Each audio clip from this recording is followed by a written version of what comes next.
అమ్మా ఇంక వెళ్ళొస్తాము. ఇంకొక 2 రోజులు ఉండి వెళ్ళొచ్చు కదమ్మా. లేదు అత్తయ్య గారు, నాకు ఆఫీస్ లో వర్క్ ఉంది, వెళ్ళాలి. అల్లుడు గారు, మీ అత్తగారు చేసిన వంటలు నచ్చినాయో లేదో వెళ్ళేదారిలో జాతర రెస్టారెంట్ లో తినేసి వెళ్ళిపోతారు. సరే మావయ్య గారు, వెళ్దాం పదండి.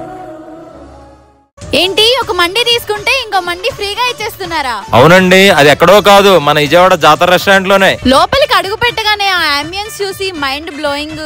ఇవన్నీ చూడగానే నేనైతే జాతర మండిలో ఉన్నట్టు లేదు, దుబాయ్ కంట్రీలో ఉన్నంత ఫీలింగ్ వస్తుందండి. వీళ్ళు ఆఫర్ ఇస్తున్నారని క్వాలిటీ అండ్ క్వాంటిటీ విషయంలో అస్సలు తగ్గేదే లేదు. ఇంకోటి చెప్పడం మర్చిపోయానండి, మీరు తీసుకునే మండికి వాళ్ళు ఇచ్చే సింగిల్ మండి వద్దనుకుంటే ఒక స్టార్టర్ కూడా ఫ్రీగా ఇస్తున్నారండి. ఫ్యామిలీస్ కి, ఫ్రెండ్స్ కి, కపుల్స్ కి, కాలేజ్ స్టూడెంట్స్ కి ఏదైనా బెస్ట్ మండి ఉందంటే అది మన జాతర మండినండోయ్. కానీ 1+1 ఆఫర్ ఎక్కడ అనుకుంటున్నారా? మరెక్కడో కాదండి, మన ఎన్కేపాడు జాతర మండిలోనే. దీని address Tankasala icon, Eluru road, Enikepadu, Vijayawada. ఇంకెందుకు ఆలస్యం, ఈ వీడియో వెంటనే మీ ఫ్రెండ్స్ అండ్ ఫ్యామిలీకి షేర్ చేసేయండి.